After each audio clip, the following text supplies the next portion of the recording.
উনি বারবার ওনার কার্যালয়ে ডেকে নিতেন, ডেকে নিয়ে গিয়ে ওনার একটা রুম আছে, অনেকটা রুমটাকে আমরা তুলনা করতে পারি আয়নাঘরের সাথে, যেখানে খুব অন্ধকার একটা রুমে নিয়ে যেতেন যে আমার হাত অনেক বড়, আমি কোন লেভেল পর্যন্ত যেতে পারি তোমাদের কোনো ধারণা নেই। এটা থেকে যদি আমরা বিরত না থাকি তাহলে উনি রাস্তা থেকে বলে তোমাদের ব্যাচে মেয়ে বেশি, রাস্তা থেকে মেয়েদেরকে তুলে নিব। আলোর মতো একটা সংবাদ মাধ্যম কোনো ধরনের যাচাই বাছাই ব্যতীত কিভাবে মানে একটা বিজ্ঞপ্তি দিয়ে দেয়, যে বিজ্ঞপ্তি শিক্ষার্থীদের শিক্ষা জীবন এমনকি পেশা জীবনকে প্রশ্নতুল্য করে ফেলে, ধ্বংস করে ফেলে।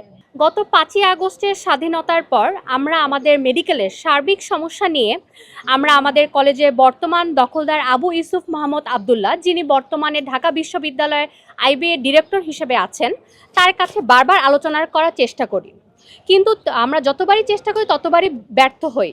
উপরন্তু 25 আগস্ট আমরা তার দ্বারা হামলার শিকার হই। সে আমাদেরকে তার নিজস্ব কার্যালয় অর্থাৎ বনানী প্রাসাদ ট্রেড সেন্টারে ডেকে নিয়ে যান যে তিনি আমাদের সাথে আলোচনা করবেন বললেও প্রায় আধা ঘন্টা 1 ঘন্টা অতিবাহিত হয়ে যাওয়ার পর উনি ডিরেক্ট জানিয়ে দেন উনি আমাদেরকে নিয়ে কাজ করতে চান না, উনি শিক্ষার্থীদেরকে নিয়ে কাজ করতে চান না। এবং এই কথা বলার কয়েক মুহূর্তের মধ্যেই আমরা বুঝে ওঠার আগেই ওনার তথাকথিত ওনার গানম্যান এবং ওনার পুরুষ স্টাফ আর ভাড়া করা কিছু গুন্ডা দিয়ে আমাদের শিক্ষার্থীদের উপর হামলা করেন, বিশেষত মেয়েদেরকে শারীরিকভাবে হেনস্থা করা হয়, যার পরিপ্রেক্ষিতে আমরা বনানীতে মামলাও করি। আমাদের আবু ইউসুফ আবদুল্লাহর আমাদের সাথে প্রতারণা অথবা এই হামলা বলেন সব কিছু শুরু 2019 সাল থেকে। আমরা 2019-20 সেশনের শিক্ষার্থী।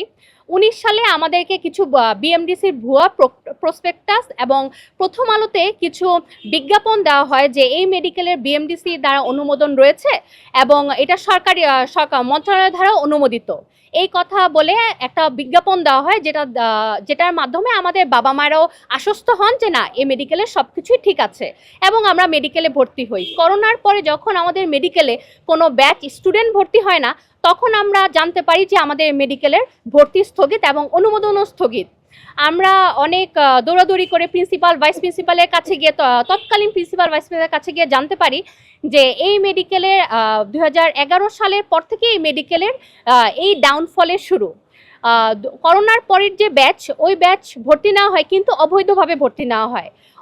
অনেকটা আমাদের চিৎকার চেঁচামেচি বলেন বা আন্দোলনের পরেই বলেন, ওই ব্যাচে 15 জন স্টুডেন্ট 20 জন স্টুডেন্ট ভর্তি হওয়ার পরে আর ভর্তি করতে পারেননি উনি অবৈধভাবে, ওইখানেই বন্ধ হয়ে যায়।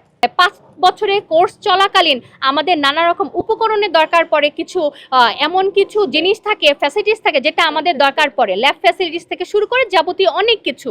ইভেন এখানে আমাদের শিক্ষক যারা আছেন তাদের বেতন থেকে শুরু করে অনেক কিছু জড়িত। এই সকল ব্যাপারও আমরা কোনো সমাধান পাচ্ছিলাম না।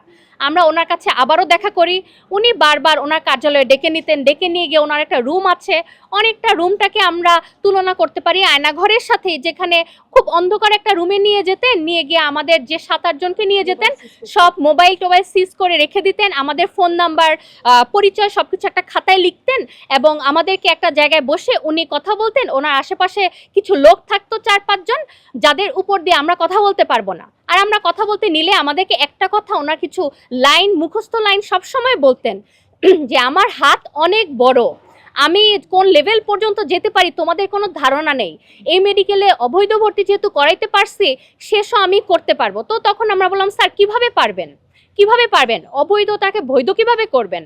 তখন উনি বললেন যে তৎকালীন সরকারের দোহাই দিয়েই বললেন যে আমার অনেক বড় বড় লোক আছে, প্রশাসনেও অনেক বড় বড় লোক আছে, স্বাস্থ্যমন্ত্রীর সাথেও আমার খুব ভালো সম্পর্ক, তোমরা হয়তো এগুলো জানো না, আমি এর মাধ্যমে কাজ করিয়ে নিব। এই বলে 2 মাস 3 মাস 4 মাস সময় নিতে থাকে। তো 5 আগস্টের পরে আমরা যখন ওনার কাছে যাই এবং হামলার শিকার হই, এর পরিপ্রেক্ষিতে আমরা যে মামলা করি, মামলার পরে শুরু হয় ওনার আমাদেরকে নানা রকমভাবে হুমকি দেওয়া। আমাদের স্টুডেন্ট কারো বাসায় চলে যায়, যেমন আমার বাসায় চলে গিয়েছিলেন, গিয়ে বলে এসেছে আমি যদি মামলা প্রত্যাহার না করি এবং ওনার এগেনস্টে যে আমরা দাঁড়িয়েছি এটা থেকে যদি আমরা বিরত না থাকি তাহলে উনি রাস্তা থেকে বলে তোমাদের ব্যাচে মেয়ে বেশি, রাস্তা থেকে মেয়েদেরকে তুলে নিব, আমাদেরকে প্রাণনাশের হুমকি দেন।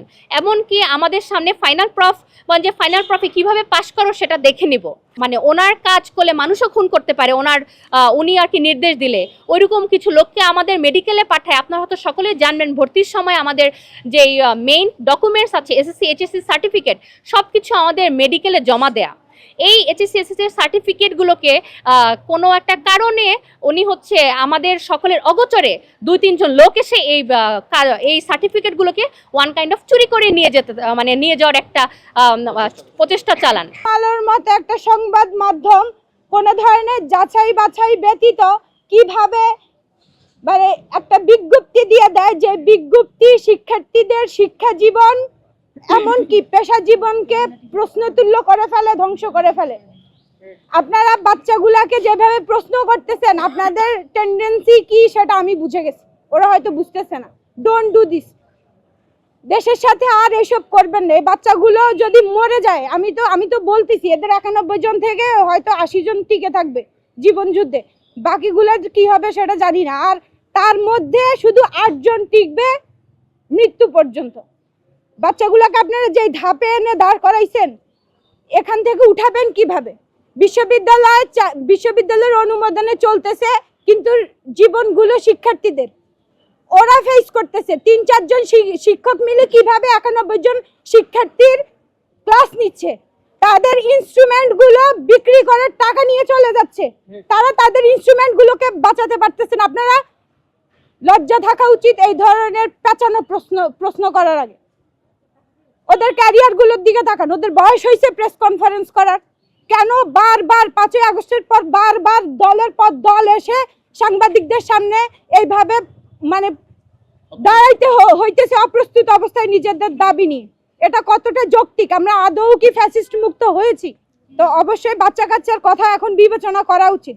আর আপনারা যে আইন দেখাচ্ছেন, এই আইন দিয়ে আপনারা ক্ষমতায় বসেননি। চেয়ারগুলো প্রধান উপদেষ্টা থেকে শুরু করে ঢাকা বিশ্ববিদ্যালয়ের ভিসি পর্যন্ত আপনাদেরকে জনগণ বসিয়েছে, আপনাদেরকে সাধারণ শিক্ষার্থীরা বসিয়েছে। আপনারা আইনের ভিত্তিতে বসেননি। আপনারা কোনো নির্বাচিত গভর্নমেন্ট না, আপনারা কোনো নির্বাচিত ভিসি না, প্রক্টর না। Don't do this.